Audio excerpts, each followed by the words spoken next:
北部都會區諮詢委員會劉國勳委員。劉議員你好，委員你好，大家好，大家好。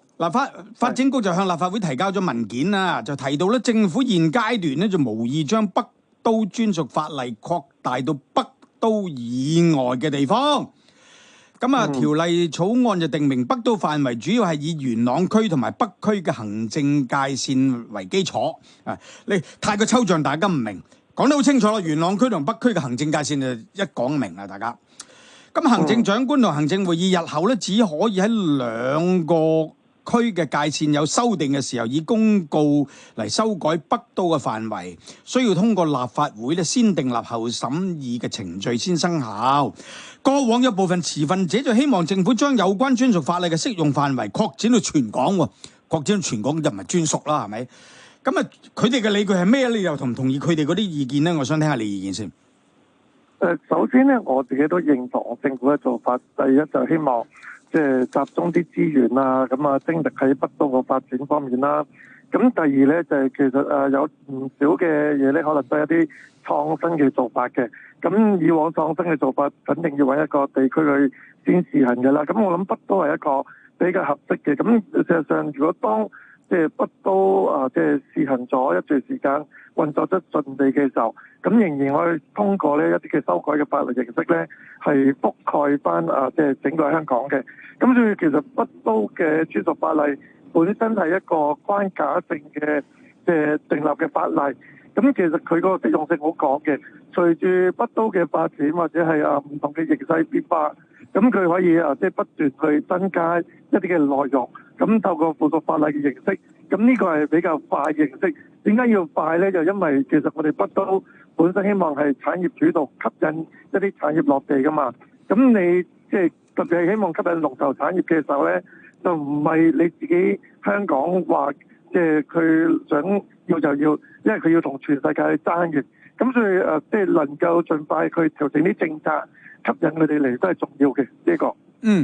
咁啊過去嗱，雖然而家我哋話要拆牆鬆綁，過去好多都條條框框咧就好多好鬼束縛啊，但係嗰啲條條框框當時之所以出現，亦有佢嗰個事實嘅，有個原因，有佢嗰個歷史嘅基礎，有個社會嘅原因，唔係亂咁整出嚟嘅。咁所以你話一下子要拆牆鬆綁咧，都係即係個石。即係你叫咩石頭過河，摸着石頭過河，係有個過程嘅，係有個過程嘅嚇。嗱咁啊，發展局咧就而家話同內地商討咧，計劃喺年內咧推行試點項目，促進河套合作區嘅數據啦、物資啦、資金流動啦，咁樣因應情況咧，考慮將措施擴展到河套香港園區以外嘅地方。過去喺呢個問題上面，你聽到業界有啲咩嘢反應？就住跨境嘅數據物資啊，例如係生物樣本同埋機器嘅資金流動，大家關注咩嘢？你可唔可以就你嘅了解同我哋講下咧？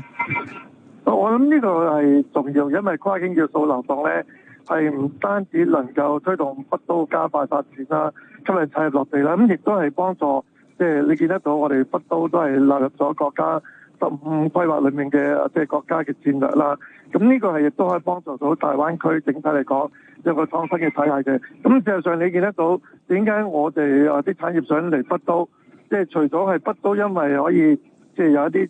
新發展嘅土地即係增加到之外，可以解除咗以往一啲即係土地嘅瓶頸，俾我哋有足夠嘅土地發展之外，其實大家都係希望可能作為北都，其實係最近可能深圳或者大灣區嘅地方嘅時候，咁係可以有啲嘅跨境要素流動咧，係可以打破呢個壁壘咧，咁令到佢哋吸引到係作為一個樞紐嘅地方係落嚟嘅。因為實際上可能數據過河好重要，就係因為如果有啲數據過唔到河嘅時候，咁有啲初創嘅企業或者有啲企業佢要做研發嘅時候，唔單止又要喺香港成立公司啦、研究室啦，咁可能佢亦都係要喺內地去設立，咁個成本亦都會比較重一啲，或者嗰個手續都係比較長啲。咁所以作為北都即係佢嘅優勢其實就係近即係內地有7個嘅陸路口岸，咁所以呢啲邊境要素流動咧，的確係令到北都對比其他香港唔同嘅地方，點解佢有佢嘅吸引力？就係正正就係呢啲要素流動嘅重要性咯。劉國勳嗱，我不如咁講法啦。嗱，即係我哋個北都會區咧就擺喺度曬太陽好耐啦。咁依家咧突然間我哋醒覺咧就要加快發展。咁咁啊加快翻。如果純粹香港內部嘅問題，雖然話好多規矩啫，就容易拆牆鬆，我相對比較容易拆牆鬆綁嘅。但係因為你呢個發展咧，就同我哋嘅鄰近地區，即係粵港澳大灣區同埋深圳啊等等嗰啲要有關聯噶嘛。咁而家牽涉到跨境呢個問題就複雜啲噶啦。咁所以我一個問題就分咗兩個，一個就係喺跨境複雜當中有幾樣嘢都跨境啊，邊樣嘢最難搞？呢個第一個問題。第二個問題咧就係話，依家又快到點咧？唔係淨係要解決跨境問題喎。就調翻轉咧，就唔係淨係北都會區嗰個專屬法例生效喎，亦都會擴展去其他區。咁又會擴去咩區咧？嗱，咁我想有呢兩個問題想請教我哋啦。哦，咁我先答咗後面嘅問題先啦。咁就係嗱，本身佢原先希望喺河套咧，因為河套喺最初14-5規劃裏面都講到係即係一個大灣區嘅重要平台啦。咁亦都係一個國際創新嘅即係樞紐啦。咁佢一區兩園有深圳園區同香港園區，咁所以順理成章咁希望可能喺個跨境要素流動裏面就其實一區兩園裏面咧係可以喺裏面互相流動啦。咁但係我哋見得到咧，其實喺個即係先講個面積，深圳嘅園區係300公頃。香港嘅河套園區得87公頃，咁所以如果要承載嘅話，其實我哋要增加個地方嘅。咁正正其實我哋見到北都其實嚟緊都會有唔同嘅產業園啦，咁包括新田科技城，包括洪水橋嘅產業嘅園等，同埋沙嶺嘅數據園。咁我自己認為其實呢一啲嘅跨境要素流動咧，係可以伸延去到呢一啲嘅數據園園區啊，或者產業園區嘅。咁我哋見得到，我哋其實孫東局長都講過啊，其實佢都諗緊一個白名單，即係喺數據流動嘅白名單咧，係要報備，就係喺個河套，甚至乎伸延去到新田科技城嘅。咁所以我哋覺得係產業園區呢方面咧，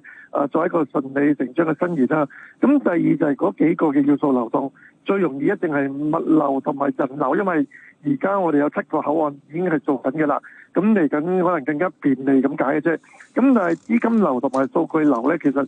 我哋都涉及到可能有啲國家嘅安全。咁你知道我哋而家國家要發展都會嘅重發展，亦都重視安全噶嘛。咁所以香港唔單止淨係成為一條通道嘅，咁我哋都可能要喺個通道裏面咧係有啲防火牆嘅。咁究竟防火牆點樣設立呢個？正正就係點解即係數據流同埋呢個資金流，即係唔能夠第一嘅時間落實，先做咗人流先咧？咁呢個就要去傾嘅。咁同埋可能喺個範圍裏面，咁第一步唔係所有嘅數據都係即係流通嘅，咁可能先定係一啲生物科技嘅數據方面，因為你講緊係即係流動唔係單向，或者淨係內地流嚟，咁係香港都要流上去噶嘛。咁所以呢一個我諗就係正正可能喺數據流同埋呢個資金流裏面咧，都會有啲嘅挑戰喺度咯。你答咗我就話數據流同資金流，因為國家安全問題咧，呢兩個就需要啲時間咧去解個裂，咁其他就容易啲。你亦都答咗我咧，就係話其實咧就喺河套咧嗰個專屬法例打通之後咧，就希望擴到北都會區裏邊嘅其他地方，但係就唔係出咗去北都會區喎，係咪？亦都只係限於北都會區裏面啦。其實而家就等於即係國家好多可能一啲嘅跨境嘅措施，咁可能都會有啲嘅綠色嘅專道啊等等啦。咁我諗即係北都整個即係北都嚟講，就係一個綠色嘅平台，可以即係讓呢啲跨境嘅要素流動咧，係可以喺裏面去做，咁從而咧係成為即係我哋國家一個重要嘅戰略，一個真正嘅樞紐咯。呢個我哋係一路喺度講緊個河套香港園區個全名咧，講個全名可能大家容易了解啊，就係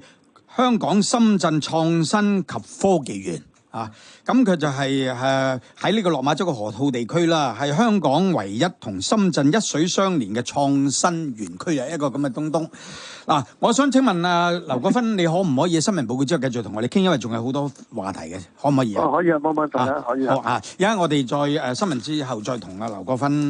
傾嘅。嗱，其中一個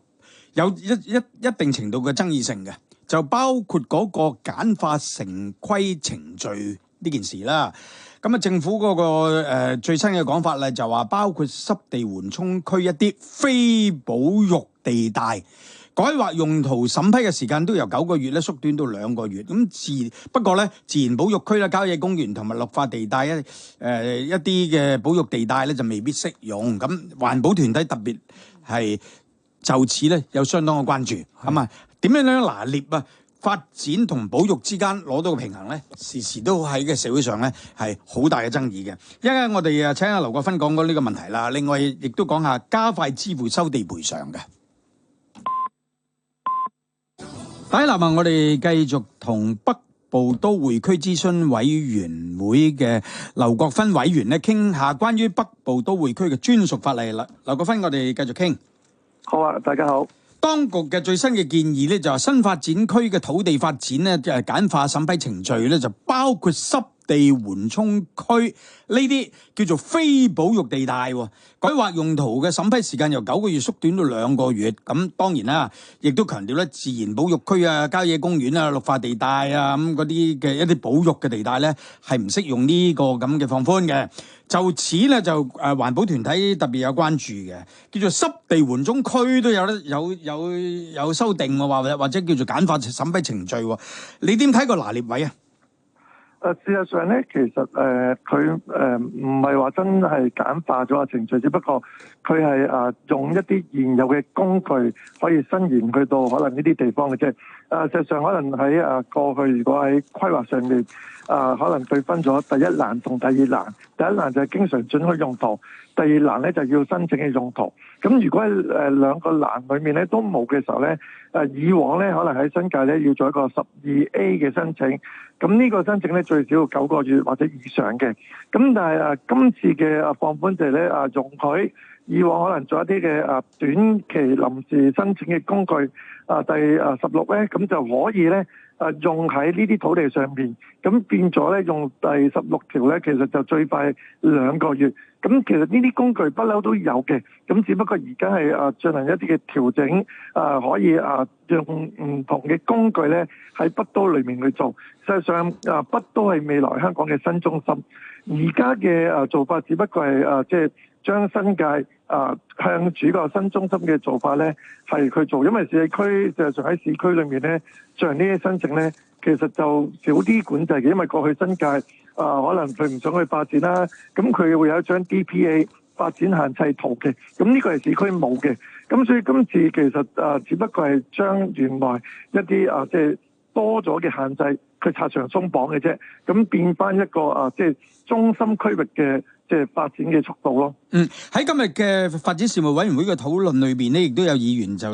關心到咧，就話簡化嗰個城規程序，將一啲叫做臨時用途嗱，政府一個名詞叫做臨時用途。咁喺新界地方咧，嘅所謂臨時用途就3年嘅，而家就話將呢個期限由3年增加到7年。有啲議員就擔心，所謂臨時用途變咗永久臨時，就即係永久使用。就呢點你有冇意見？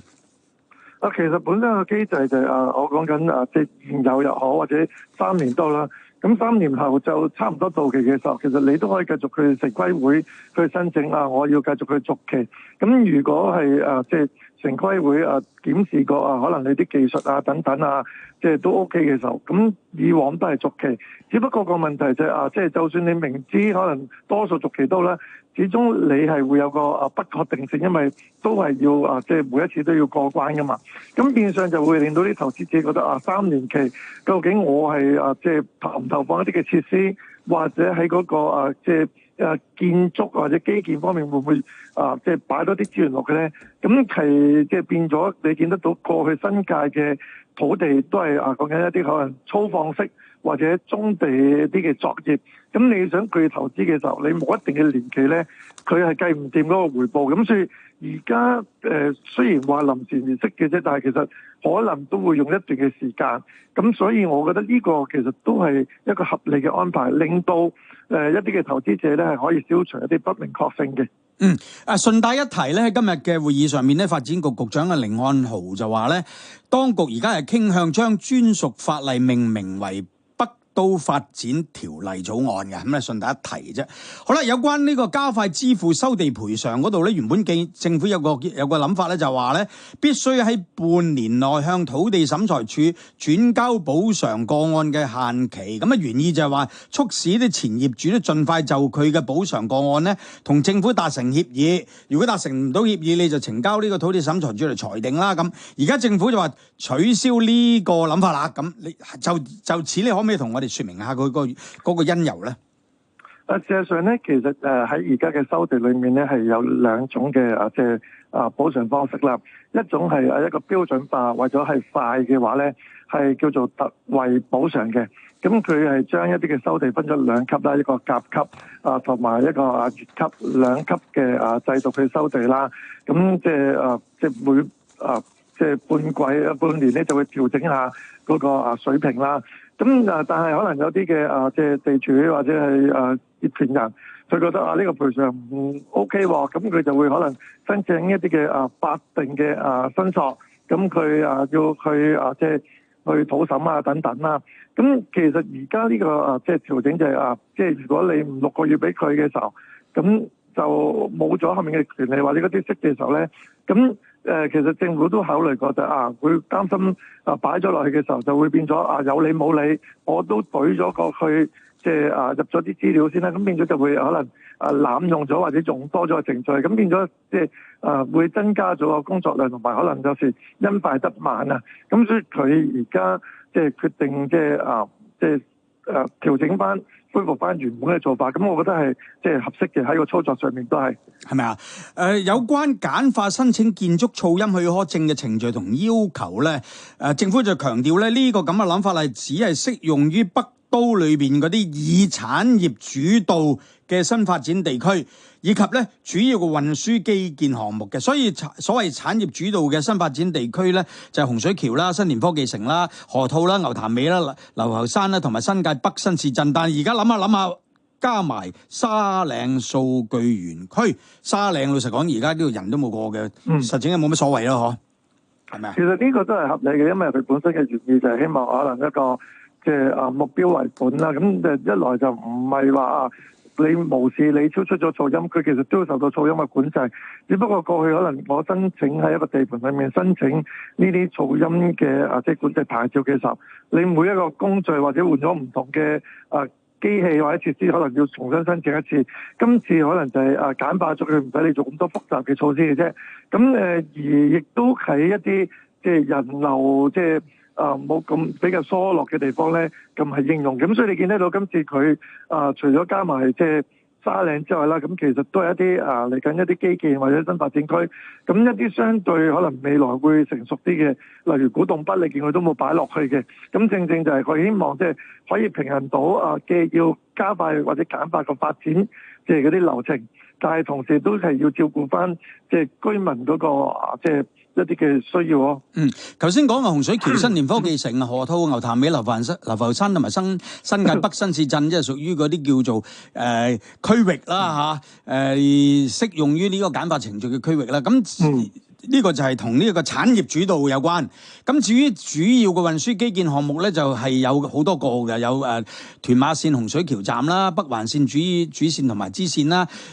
港深西部鐵路啦、洪水橋下村新發展區嘅智慧綠色集體運輸系統啦、北都公路啦、東面連接道路、北環線、東延線同埋新界東北線嘅。咁未來嘅10零20年，香港好多發展啊！到咗2030幾年嘅時候，香港係另一個世界第一粒。應該係咁啦。好多謝你喎，劉國勳。好，唔該晒。